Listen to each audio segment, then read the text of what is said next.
Olá, bem-vindos a mais um estudo do Livro dos Espíritos. Estamos no estudo de número 27, analisando o capítulo 3 da volta do espírito extinta à vida corpórea à vida espiritual, onde Kardec ensina sobre o momento da morte, sobre as conceituações acerca do retorno à pátria espiritual e como a alma permanece no momento do desligamento com o corpo físico e a sua chegada no plano espiritual. Analisamos diversos itens desse capítulo e hoje iremos continuar a partir da pergunta número 163, no item Perturbação Espiritual. Pergunta então Kardec: a alma tem consciência de si mesma imediatamente depois de deixar o corpo? Resposta: imediatamente não é bem o termo. A alma passa algum tempo em estado de perturbação. Então, vamos aprender que todos, quando desencarnam, passam por períodos de perturbação. Sabemos, pelo estudo da doutrina, que esse período pode variar conforme o entendimento do indivíduo e, principalmente, conforme a vida que ele levou na Terra quando encarnado. Portanto, imediatamente, nós não retomamos a consciência. Dependerá de caso a caso.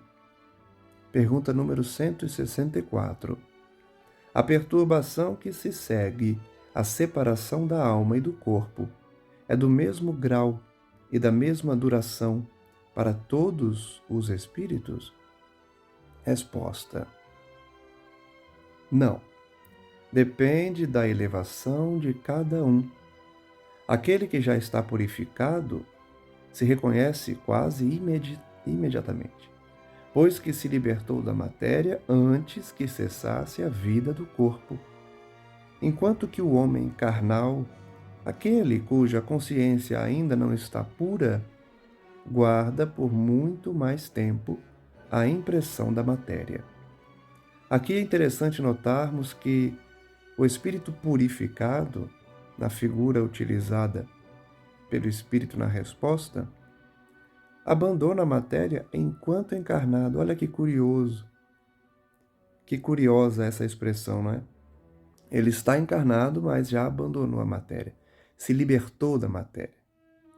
Então é importante nós termos essa concepção de libertação da matéria enquanto estamos encarnados, ou seja, nos libertarmos das correntes que a matéria proporciona em relação à preocupação em angariar recursos, em guardar moedas e acumular riquezas, ou nos apegarmos à vaidade, apegarmos-nos às pessoas.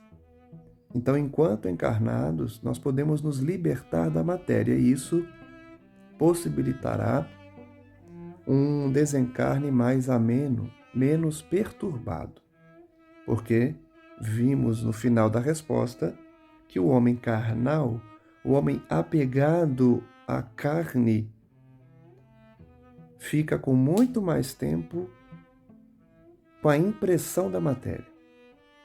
E a impressão da matéria é sentir a decomposição, ou ficar preso ao corpo por mais tempo, ou ainda guardar as impressões da matéria mesmo já no plano espiritual por muito tempo, tendo as necessidades da carne. O conselho dos espíritos, portanto, é termos uma vida elevada para que o nosso desencarne seja sem perturbação. Pergunta número 165. O conhecimento do Espiritismo exerce alguma influência sobre a duração mais ou menos longa da perturbação? Resposta: influência muito grande, ou influencia muito grandemente, não é? Por isso que o Espírito já antecipadamente compreendia a sua situação. Quando ele se refere ao espírito purificado, que se libertou da matéria enquanto vivo, este compreende sua situação antes de partir, de forma antecipada. Por isso, esse conhecimento do Espiritismo ajuda e muito. Mas a prática do bem e a consciência pura são o que maior influência, exercem. Aqui lição valiosa. Por quê? Porque muitos podem pensar, então, fora do Espiritismo não há salvação. Fora do Espiritismo eu não conseguirei ter uma morte tranquila. Não é isso. A resposta é muito clara. Quem faz o bem e tem consciência pura não tem perturbação ao desencarnar. Não importa se é espírita ou não. O conhecimento do Espiritismo ajuda em muito, mas o mais importante é fazer o bem e ter uma consciência pura. Esses dois são o que mais influenciam para momentos de despertamento equilibrado no além. Kardec comenta: por ocasião da morte, tudo a princípio é confuso. De algum tempo precisa a alma para entrar no conhecimento de si mesma. Ela se acha como que aturdida, no estado de uma pessoa que despertou de profundo sono e procura orientar-se sobre a sua situação. A lucidez das ideias e a memória do passado lhe voltam à medida que se apaga a influência da matéria que ela acaba de abandonar, e à medida que se dissipa a espécie de névoa que lhe obscurece os pensamentos. Muito variável é o tempo que dura a perturbação que se segue à morte. Pode ser de algumas horas, como também de muitos meses e até de muitos anos. Aqueles que desde quando ainda viviam na Terra se identificaram com o estado futuro que os aguardava, são os em quem menos longa ela é, porque esses compreendem imediatamente a posição em que se encontram. Então vejam, primeiro ponto: o tempo de perturbação é natural, porque o espírito está se adequando à nova realidade, apesar de já ter vivido nela desde a sua origem, e as encarnações tratarem-se de intervalos de retorno ao plano espiritual. Essa névoa é dissipada lentamente e o tempo varia. Esse tempo de perturbação pode ser de alguns minutos, de algumas horas, ou de muitos anos, depende do nível espiritual que o indivíduo se encontra. Há espíritos que estão vagando na Terra pensando que ainda estão encarnados. Por quê? Não compreenderam ainda a posição em que se encontram, estão perdidos no além, por conta da vida que levaram na Terra, apegados à matéria. Aquela perturbação, diz Kardec, apresenta circunstâncias especiais de acordo com os caracteres dos indivíduos e principalmente com o gênero de morte. Então veja, característica do indivíduo e como ele morreu. É o que influencia no tempo e no estado da perturbação. Nos casos de morte violenta, por suicídio, suplício, acidente, apoplexia, ferimentos, etc., o espírito fica surpreendido, espantado e não acredita estar morto. São aqueles que desencarnam de forma violenta por conta de suas atitudes infelizes, ou negligência, ou intenção de tirar a própria vida. Ficam numa perturbação sem acreditarem que estão mortos. Obstinadamente sustenta que não o está. São teimosos, né? Não estou morto, não. No entanto, vê o seu próprio corpo, reconhece que esse corpo é seu, mas não compreende que se ache separado dele.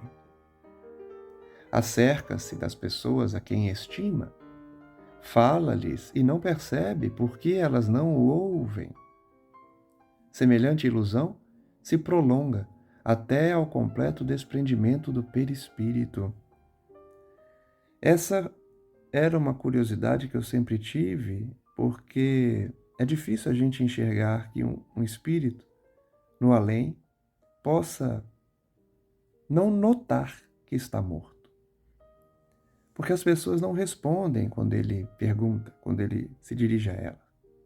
A não ser os médiuns, e mesmo assim, de maneira diferente, perturbada. Então, como o espírito não nota? Mas é uma realidade. Por conta dessa ilusão, ele não percebe, ele não aceita. Nós já estudamos aqui que a vontade do espírito, ela é determinante. Por isso, quando herdamos de Deus essas capacidades, muitas vezes não sabemos utilizá-las ou direcionamos-las para o mal, para a perturbação. A vontade do indivíduo, portanto, prevalece. Ele não aceita a morte, ele cria um mundo ilusório ao redor dele, porque a sua vontade cria, como co-criadores que somos, uma realidade própria. E fica assim por muitos anos, se a perturbação persistir, se a revolta continuar, a não aceitação do seu destino. Essa ilusão vai se prolongar até o momento que há o desprendimento total. Só então o espírito se reconhece como tal e compreende que não pertence mais ao número dos vivos. Então notem que enquanto o perispírito está vinculado ao corpo físico, essa sensação de estar encarnado é mais forte, o que aumenta a resistência do espírito em aceitar essa realidade. Mas quando desprende o perispírito, aí o espírito cai em si. Não tem como mais ele fingir ou ele resistir à ideia que agora está sem qualquer dúvida, com nenhuma dúvida em relação à sua situação de espírito desencarnado. Este fenômeno se explica facilmente. Surpreendido de improviso pela morte, o espírito fica atordoado com a brusca mudança que nele se operou. Considera ainda a morte como sinônimo de destruição, de aniquilamento. Ora, porque pensa, vê, ouve, tem a sensação de não estar morto. Então vejam que a explicação de fato é muito simples e de fácil compreensão. Porque para o espírito ligado à matéria que não acredita em nada após a morte significa aniquilamento. Se ele morreu, ele deveria estar aniquilado e não vivo, respirando, ouvindo. A sensação da respiração, né? A sensação de estar vivo. Se ele sente tudo isso, é porque está vivo. Logo, não crê que morreu. Porque ele não aceita a vida espiritual, ele só aceita a vida física. E se ele está vendo, se ele está ouvindo, é porque ele está no mundo dos vivos, da matéria. Mas lhe aumenta a ilusão o fato de se ver com um corpo semelhante na forma ao precedente, mas cuja natureza etérea ainda não teve tempo de estudar. A gente aqui estudou, né? O perispírito. Estudamos a cada reflexão, porque o conceito de perispírito sempre volta à tona na codificação. Nós, enquanto encarnados, estamos estudando. Mas esses indivíduos que não se preocuparam com qualquer conhecimento espiritual, e vejam que eu não digo conhecimento espírita, apesar de ser muito importante para a compreensão do estado de desencarnado, mas o conhecimento espiritual em geral não proporciona ao indivíduo, se ele não estuda com afinco, se ele não busca a palavra, essa ideia de vida após a morte. Por isso, ele se ilude, pensando que está encarnado. E quando olha para o seu próprio perispírito, que é semelhante ao corpo físico, aí mesmo que confirma, estou vivo mesmo, não morri, eu estou com um corpo. Porque ele não entende que o corpo que ele está não é o corpo físico, é o perispírito. Esse indivíduo, portanto, julga que o perispírito é sólido e compacto como o corpo físico. E quando se lhe chama a atenção para esse ponto, admira-se de não poder palpá-lo. Então, quando ele percebe que o perispírito é diferente, ou então alguém aponta para ele, olha, você não está no corpo físico, você está com o perispírito aí. Essa forma que você está se referindo como matéria é o seu perispírito.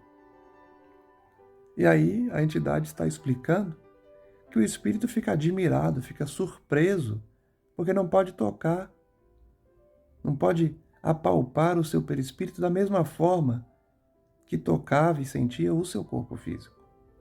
Esse fenômeno é parecido ao que ocorre com alguns sonâmbulos inexperientes, que não creem dormir.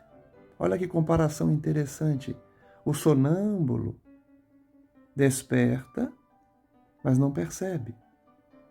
Anda, deambula pela casa, perambula pelo ambiente, achando que está acordado e não que está dormindo. Então Kardec, explica que, eu falei que foi entidade, aqui é Kardec comentando. Ele explica que alguns sonâmbulos inexperientes, ou seja, sonâmbulo que não estudou muito, que ainda não conhece o fenômeno do sonambulismo, ele acha que está acordado e não que está dormindo. É o mesmo que acontece com o espírito que morreu e não estudou sobre a vida espiritual. Ele acha que está vivo. É que tem o sono por sinônimo de suspensão das faculdades. Ora, como pensam livremente, veem, julgam naturalmente que não dormem. É o mesmo raciocínio daquele que desencarnou e não percebe. Certos espíritos revelam essa particularidade, se bem que a morte não lhes tenha sobrevindo inopinadamente. Então ele está explicando que tem espírito que, mesmo que não tenha desencarnado de forma violenta, também tem essa mesma sensação e essa perturbação. Todavia, sempre mais generalizada se apresenta entre os que, embora doentes, não pensavam em morrer. Então, o mais comum é que essa perturbação ocorra com quem morreu de repente, com quem não estava doente antes e já não se acostumava com a ideia da morte. Observa-se, então, o singular espetáculo de um espírito assistir ao seu próprio enterramento, como se for o de um estranho, falando desse ato como de coisa que lhe não diz respeito, até ao momento em que compreende a verdade. Então vejam que isso acontece muito, a ponto de Kardec comentar que é um singular espetáculo, ou seja, uma situação muito peculiar. Muitos espíritos vão ao próprio enterro, acompanham o enterro do corpo que eles usaram na terra, achando que estão no enterro de outra pessoa.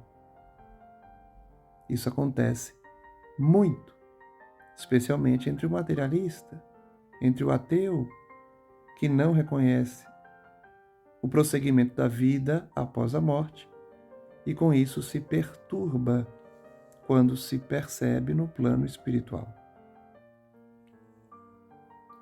A perturbação que se segue à morte nada tem de penosa para o homem de bem. Então falamos do perturbado, agora falaremos do que faz a caridade e purifica a sua consciência, o homem de bem.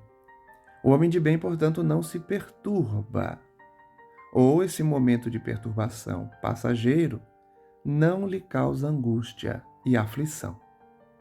Não é que nós não teremos perturbação alguma se estamos no caminho do bem. Perturbação sempre há, mas ao homem de bem, à pessoa de bem, essa perturbação é rápida, é singela, não traz aflição. A pessoa se conserva calma, semelhante em tudo a quem acompanha as fases de um tranquilo despertar. É como alguém que está despertando lentamente, tranquilamente. Para aquele cuja consciência ainda não está pura, a perturbação é cheia de ansiedade, de angústias, que aumentam à proporção que ele, da sua situação, se compenetra. Tão diferente do homem de bem, aquele que a consciência não se purificou, a perturbação é maior, cheia de ansiedade, cheia de angústias.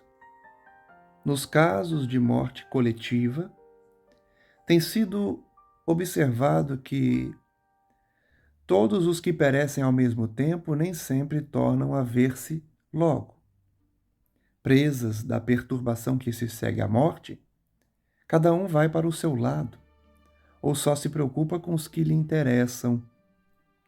Vejam que eles dão, inclusive, um exemplo de morte coletiva. Muitos desencarnam juntos, no mesmo local, ou por conta de um acidente de avião, por exemplo, e não se enxergam. Cada um vai cuidar dos seus interesses. Vejam como a lei de afinidade se aplica no mundo espiritual de uma forma muito mais presente, e imediata. As pessoas sequer se enxergam. Cada um vai para um lado, porque vai atrás das suas preocupações, das suas atividades que procurava ter enquanto vivo.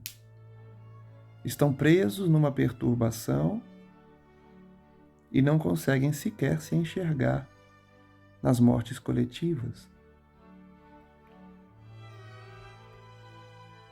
Iniciemos então o capítulo 4, intitulado Da Pluralidade das Existências. Vamos falar da reencarnação. A reencarnação é tratada, portanto, na questão 166 de Kardec aos Espíritos. Ele pergunta como pode a alma, que não alcançou a perfeição durante a vida corpórea, acabar de depurar-se. Ou seja, se numa existência não é suficiente para alcançarmos a perfeição, como que nós vamos continuar essa trajetória evolutiva? Resposta: sofrendo a prova de uma nova existência. Mesma resposta dada por Jesus a Nicodemos. É necessário nascer de novo. Item A: como realiza essa nova existência? Será pela sua transformação como espírito? Resposta: depurando-se. A alma, indubitavelmente, experimenta uma transformação, mas para isso, necessária lhe é a prova da vida corporal. Então, nós aprendemos com os espíritos que a reencarnação é uma necessidade. Para evoluirmos, é necessário reencarnar. Por isso que nas obras e nos relatos dos espíritos, nós aprendemos que, no mundo espiritual, nós não evoluímos como na Terra. Na Terra, ou melhor, encarnados, não importa se na Terra ou em outro orbe, a evolução se dá pelas experiências enquanto encarnado. por meio de uma nova existência. É assim que o espírito se depura. Item B. A alma passa então por muitas existências corporais? Resposta: sim. Todos contamos muitas existências. Os que dizem o contrário pretendem manter-vos na ignorância em que eles próprios se encontram. Esse é o desejo deles. Então, quem prega contra a reencarnação está pregando para manter a ignorância entre os homens. Porque sim, todos temos muitas existências pretéritas e teremos muitas existências futuras. Porque a reencarnação, como dissemos, é uma necessidade. Item C. Parece resultar desse princípio que a alma, depois de haver deixado um corpo, toma outro. Ou então, que reencarna em novo corpo. É assim que se deve entender? Vejam que Kardec perguntou e repetiu a pergunta para não deixar dúvidas. Sim, exatamente, evidentemente, nós reencarnamos em novos corpos. Pergunta número 167. Qual o objetivo, qual o fim objetivado com a reencarnação? Por que nós reencarnamos? Resposta: expiação. Melhoramento progressivo da humanidade. Sem isto, onde a justiça? Então vejam que a espiritualidade nos mostra que a reencarnação é consequência da aplicação da lei de justiça divina. Reencarnação é mecanismo da lei de justiça. Sem a reencarnação, não é possível expiar as faltas do passado. Não é possível progredir, nos melhorando, é aqui na Terra. Quando esquecemos do nosso passado, que estamos sujeitos às provas e expiações para progredirmos. Por quê? Recebemos na família, justamente pela reencarnação, os adversários, aqueles a quem precisamos devolver o que tiramos, aqueles a quem amamos muito e nos unimos para continuar progredindo, na família, no matrimônio. Então é pela reencarnação que se compreende a justiça divina. Sem ela, não há justiça. Sem reencarnação, não há como conciliar a justiça divina com a situação dos espíritos. Por quê?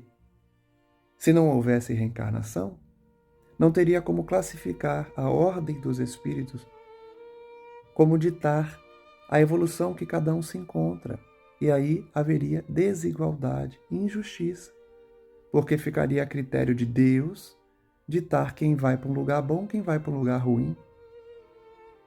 Ele cria uma lei de justiça, ele cria uma lei de igualdade, e conforme o nosso livre-arbítrio, nosso destino é definido. Então aí há justiça plena, não há favoritismo, não há privilégio. Deus não tem preferidos. Por isso a reencarnação decorre da lei de justiça divina. É pela reencarnação que Deus classifica os espíritos, determina para onde cada um vai, pelas suas próprias atitudes nessas reencarnações. Por isso ele cita aqui a justiça. Sem reencarnação não há como se enxergar a justiça, porque haveria desigualdade, haveria privilegiados, o que não existe perante Deus. Pergunta número 168. É limitado o número das existências corporais? Ou o espírito reencarna perpetuamente? Olha que pergunta importantíssima. Já entendemos que a reencarnação é uma necessidade. Porém, a gente vai precisar reencarnar para sempre? Resposta: a cada nova existência, o espírito dá um passo para diante na senda do progresso. Desde que se ache limpo de todas as impurezas, não tem mais necessidade das provas da vida corporal. Então não, a reencarnação não é perpétua.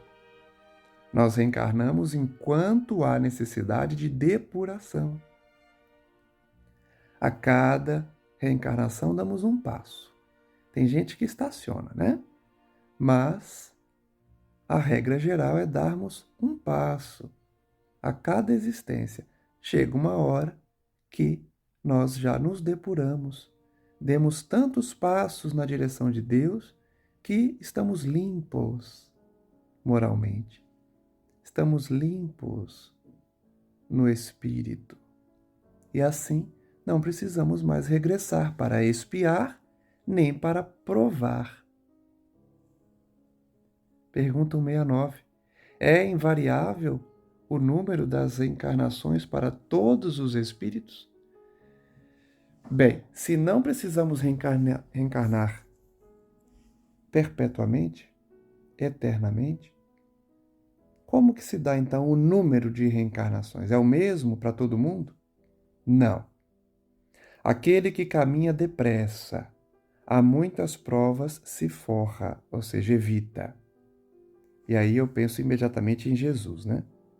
Jesus caminhou em linha reta, só escolheu o bem.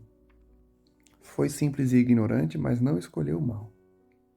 Caminhou depressa, caminhou de forma rápida, porque sempre escolheu o bem.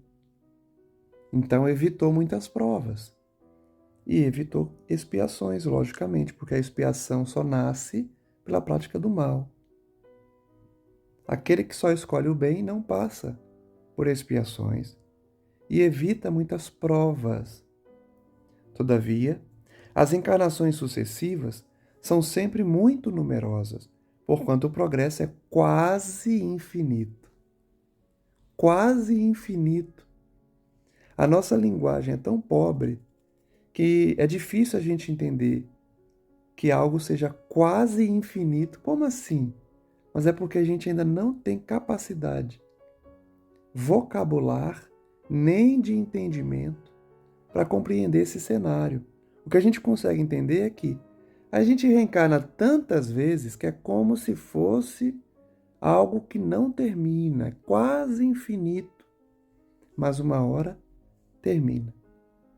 Mas são tão numerosas que parece, dá uma ilusão de que é para sempre, igual a sensação que os espíritos têm de penas eternas.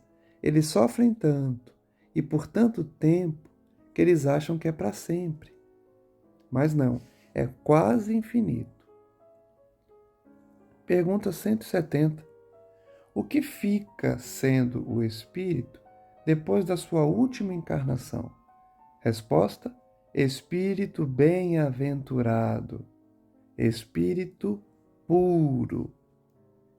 Jesus Cristo, Maria de Nazaré, espíritos bem-aventurados que já encontraram a felicidade real.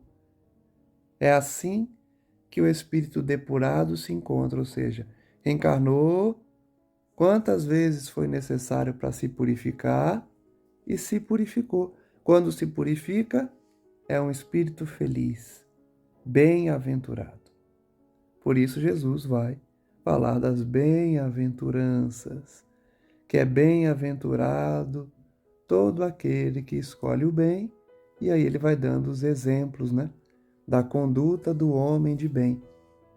E por isso alcança a felicidade, que é bem-aventurança. Vejamos o item justiça da reencarnação. Já falamos aqui um pouco, né? Percebemos pela resposta do Espírito que a reencarnação é mecanismo da lei de justiça. Mas vejamos a pergunta 171. Em que se funda o dogma da reencarnação? Na justiça de Deus e na revelação, pois incessantemente repetimos: o bom Pai deixa sempre aberta a seus filhos uma porta para o arrependimento. Então aqui nós aprendemos mais uma característica da lei de justiça pela reencarnação, que é a misericórdia divina. A reencarnação se funda, se baseia na justiça de Deus. Reencarnação é mecanismo da justiça divina.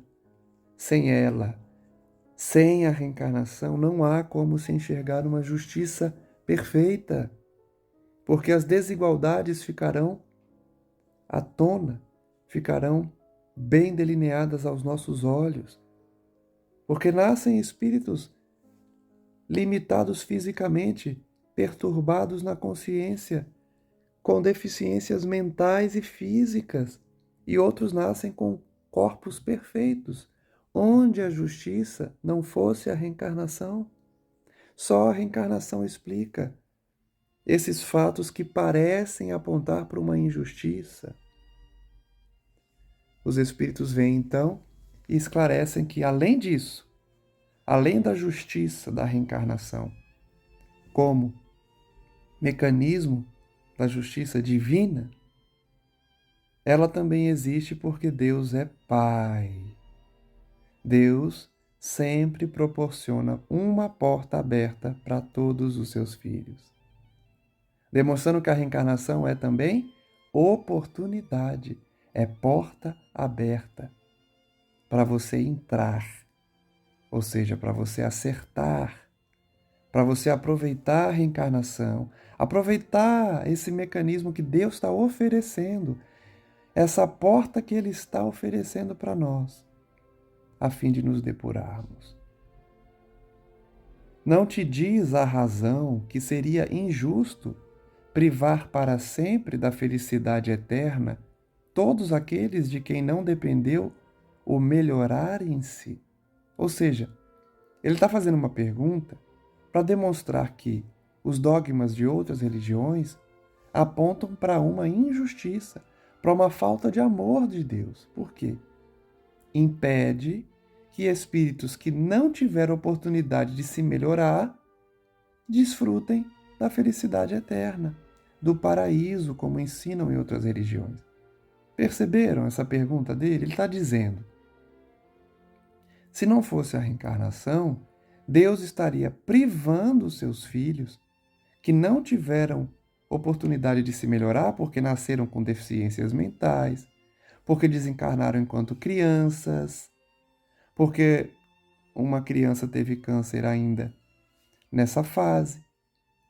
Todos esses que não tiveram oportunidade de continuar vivendo estariam sendo injustiçados, porque iriam sofrer eternamente sem ter a oportunidade de se melhorar. Por isso nós não nascemos apenas uma vez. Jesus foi claro quando disse a Nicodemos: é mecanismo de justiça divina a reencarnação, senão seria injusta a lei para aqueles que não tiveram oportunidade de se melhorar. E aí você pode perguntar, mas quem que não tem oportunidade de se melhorar? Todos que não tiveram a oportunidade de viver por longo tempo. Quantos desencarnam ainda no ventre da mãe? Aí eles tentam explicar, as pessoas de outras religiões, que esses espíritos, essas pessoas, escolheram vir com essa provação e por isso vão direto para o paraíso.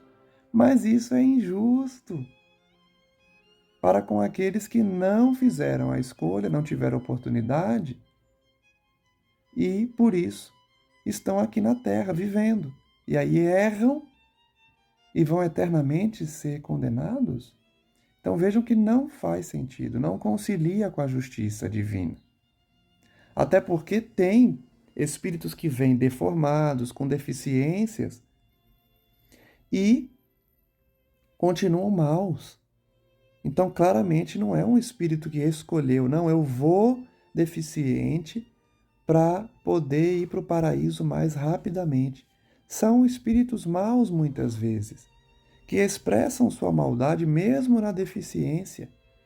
Não faz sentido que ele vá para um paraíso, apenas porque escolheu vir deformado ou vir numa encarnação breve, em que ele morre rapidamente, ou morre enquanto criança.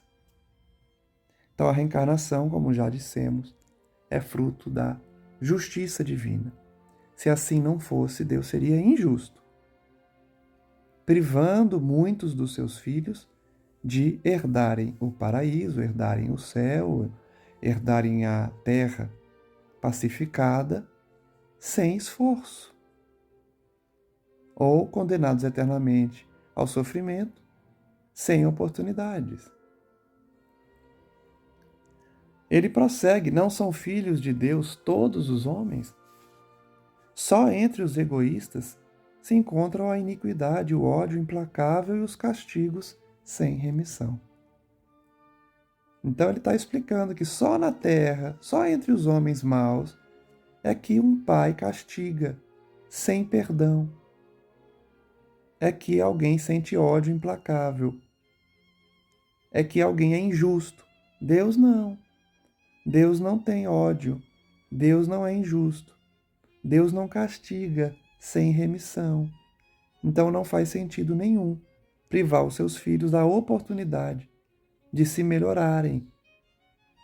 Porque a ideia que outras religiões têm de Deus é assim: ah, você escolheu o mal, então você vai sofrer para sempre. Isso é atitude de homem mau, não de Deus. Deus não pensa e nem age assim. Ele vê o seu filho que erra como um doente e dá várias e várias oportunidades para ele se melhorar. Nós agimos assim com os nossos filhos na terra. Que dirá Deus? Pergunta, então, respondida, em que Kardec faz um comentário. Todos os espíritos tendem para a perfeição, e Deus lhes faculta os meios de alcançá-la, proporcionando-lhes as provações da vida corporal. Kardec está resumindo a resposta, repetindo o que a gente comentou, né? Todos caminhamos para a perfeição e Deus, que é justo, nos dá os meios para alcançar essa perfeição. Reencarnação é um deles, proporcionando as provas na vida corporal. Sua justiça, porém, lhes concede realizar em novas existências o que não puderam fazer ou concluir numa primeira prova, numa primeira existência. Então, vejam que a reencarnação claramente é decorrente da justiça e da bondade e misericórdia divinas, porque concede chances para os seus filhos que erram, ou concede novas oportunidades para quem quer terminar uma tarefa que começou. Muitos cientistas voltam para encerrar, para finalizar as pesquisas que eles mesmos começaram em outras existências. Isso é característica de um pai amoroso, que deixa os filhos terem as experiências que eles querem ter, especialmente quando é para o bem. Então a gente volta e continua as tarefas. Kardec prossegue: não obraria a Deus com equidade, ou seja, não agiria a Deus com igualdade, nem de acordo com a sua bondade, se condenasse para sempre os que talvez hajam encontrado, oriundos do próprio meio onde foram colocados e alheios à vontade que os animava, obstáculos ao seu melhoramento. Olha que raciocínio lógico de Kardec. Deus seria injusto se condenasse alguém para sempre, quando esse alguém viveu num meio que dificultou a escolha do bem, ou seja, viveu entre ladrões, viveu entre assassinos, foi criado de uma forma violenta. Então vejam, ele está dizendo, pessoas que tiveram experiências muito dolorosas e acabaram sendo induzidos ao mal, estariam sendo condenados para sempre, sem a oportunidade de conviver com alguém melhor, sem a oportunidade de renascer com um pai amoroso. Então vejam que um espírito que nasce entre ladrões, ou que nasce com pais que abandonam, ele vai ter a oportunidade de nascer com um pai que ama, que está presente, para que ele faça a escolha pelo bem. Se ele teve maus exemplos e escolheu o mal, Deus vai fazer ele ter bons exemplos para testá-lo e ver se ele vai optar pelo bem. Se ele repete o erro, ele sofre de novo e tem nova oportunidade. Isso tem muito mais vinculação com uma igualdade real, com uma misericórdia perfeita. Pensar diferente disso é diminuir Deus, é colocá-lo como injusto. Porque alguém que é perfeitamente justo dá sim novas oportunidades, especialmente para os seus filhos, para os frutos de sua criação. Se o destino do homem se fixasse de forma irrevogável depois da morte, não seria uma única a balança em que Deus pesa as ações de todas as criaturas. E não haveria imparcialidade no tratamento que a todas dispensa. Então, de novo, ele demonstra que a reencarnação é decorrente da justiça, da igualdade. Se não fosse a reencarnação, a gente seria julgado conforme uma vida, uma existência, e isso seria injusto. Essa balança estaria desequilibrada se assim fosse. Nosso destino não poderia ser fixado de forma irrevogável, não tem alteração. Você vai ser julgado conforme essa última existência e somente ela. Se você errou, problema seu, está condenado eternamente. Isso não coaduna com a bondade divina. Agora vejam, nós somos sim julgados conforme essa última existência. Mas esse julgamento é da nossa própria consciência, já que as leis divinas estão na nossa consciência, e é considerada a somatória das experiências. Então, nós somos julgados pelos atos dessa vida. Nós não estamos dizendo aqui que não há julgamento. Há julgamento de nós mesmos, inclusive. Porém, nós temos sim novas oportunidades na reencarnação. E isso coaduna com a justiça. A doutrina da reencarnação, isto é, a que consiste em admitir para o espírito muitas existências sucessivas, é a única que corresponde à ideia que formamos da justiça de Deus para com os homens que se acham em condição moral inferior. Então ele está repetindo, só a reencarnação corresponde à justiça ideal de Deus para aqueles que são inferiores, ou seja, todos nós. Porque erramos, mas ganhamos novas oportunidades. Não somos julgados conforme uma última existência, uma única existência. A reencarnação, portanto, a doutrina da reencarnação, é a única que pode explicar o futuro e firmar as nossas esperanças, pois que nos oferece os meios de resgatarmos os nossos erros por novas provações. A razão nos indica e os espíritos a ensinam. Então vejam como fica lógico o entendimento, a compreensão de que a doutrina da reencarnação nos oferece os meios de resgate e de depuração. O próprio Cristo disse a Nicodemos, e está registrado na Bíblia, que é interpretado de uma maneira diferente, porém é muito mais lógica a interpretação, porque Jesus foi literal nas suas palavras, em que nós precisamos nascer de novo. Reencarnação, não há dúvidas. Não é batismo. Já existia o batismo à época do Cristo. Ele usaria a expressão batismo, ele não usou. Ele falou de nascer de novo. E mesmo diante de uma dúvida reiterada de Nicodemos, ele não se referiu ao batismo. Nascer do Espírito e da carne. Reencarnação. Não há dúvidas. E a reencarnação demonstra a justiça divina. Kardec ainda diz: o homem que tem consciência da sua inferioridade aure consoladora esperança na doutrina da reencarnação. Então, depois de compreender como funciona, a gente começa a colher as benesses dessa doutrina. nos traz esperança. Se crê na justiça de Deus, não pode contar que venha a achar-se, para sempre, em pé de igualdade com os que mais fizeram do que ele. Então vejam como decorre da lógica, né? Se não fosse a reencarnação, muitos estariam sendo tratados de forma igual àqueles que fizeram muita coisa, àqueles que ajudaram muita gente.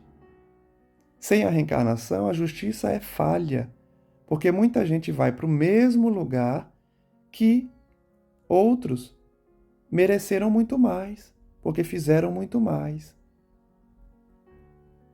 Sustém-no, porém, e lhe reanima a coragem a ideia de que aquela inferioridade não o deserda eternamente do supremo bem, e que, mediante novos esforços, dado lhe será conquistá-lo.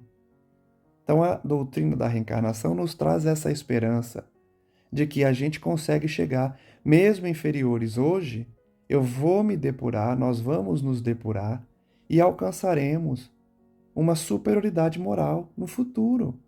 Isso nos dá ânimo, isso reanima a nossa coragem de continuar no bem, porque sabemos que temos várias oportunidades para isso. O Espiritismo, no entanto, alerta: apesar das várias oportunidades, aproveita agora, porque a oportunidade da reencarnação não é tão imediata e nós não sabemos como retornaremos. Então, mesmo que saibamos que vamos reencarnar muitas vezes, é importante aproveitar agora, porque não é fácil voltar e depende muito de como retornaremos. Quem é que, ao cabo da sua carreira, não deplora haver tão tarde ganho uma experiência de que já não mais pode tirar proveito?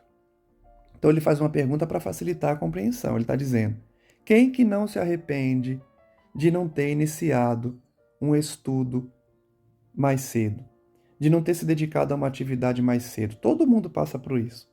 Ah, eu devia ter estudado mais na escola. Eu devia ter estudado mais na faculdade. Eu devia ter começado esse curso mais cedo. Então todos lamentamos por não buscarmos experiências antes. Entretanto, essa experiência tardia não fica perdida. O espírito a utilizará em nova existência. É por isso que quem é espírita geralmente tem aquela ideia de que toda experiência é válida.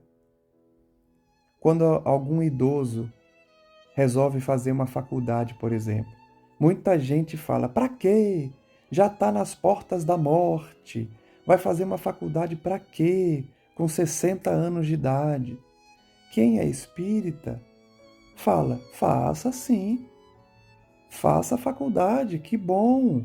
Vai estudar sim, porque sabe que esse espírito está num corpo de idoso, mas vai levar esse conhecimento para outras existências, para o além.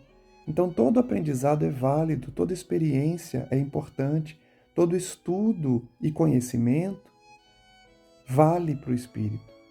Não importa a idade, não importa quando começou, mesmo que a experiência seja tardia, nós levaremos essa bagagem em nosso espírito. Finalizamos então o estudo de hoje e vamos continuar no item Encarnação nos diferentes mundos a partir do próximo estudo. Agradeço a todos que nos acompanham. Reflitamos sobre as lições de hoje, sobre igualdade, sobre reencarnação, sobre como a justiça divina se aplica em nossas vidas, sobre como é importante estudarmos a vida espiritual para não termos perturbações no além, para que o período de perturbação após a morte seja breve, seja sem aflições. Busquemos esse conhecimento espírita para nos prepararmos para essa grande viagem de retorno à pátria espiritual e de retorno ao mundo físico, numa próxima encarnação. Saibamos escolher, compreendendo a justiça divina, a lei de igualdade que oportuniza a todos novas chances de acerto. E aproveitemos essas chances, essas oportunidades para escolher o bem, para perdoarmos as dívidas do passado, perdoarmos as pessoas que nos fizeram mal e amarmos o próximo, como Jesus nos ensinou. Que possamos colher da doutrina espírita o conhecimento necessário para a mudança, para a reforma íntima, para a busca do bem, vencendo as viciações, as más influências, superando as más influências e ideias colocadas para nós por espíritos adversários ou zombeteiros, a fim de que estejamos cada vez mais maduros e possamos vencer nossas más inclinações. Agradecemos, portanto, a todos que nos acompanham, que Jesus Cristo possa abençoar a todos, enviando nesse momento vibrações de paz e de harmonia, e que Maria Santíssima possa abençoar e proteger a todos que buscam a justiça divina e o abraço de Deus nas atitudes do bem. Agradecemos, mestre amigo, pela oportunidade da reencarnação, pela oportunidade de conhecermos a doutrina, a fim de que possamos praticá-la na nossa família, no nosso trabalho, no convívio social, dando o exemplo do verdadeiro cristão e aplicando os princípios espirituais de renovação íntima em nossas vidas. Graças a Deus, graças a Jesus, e que assim seja. Um forte abraço a todos e até o próximo estudo.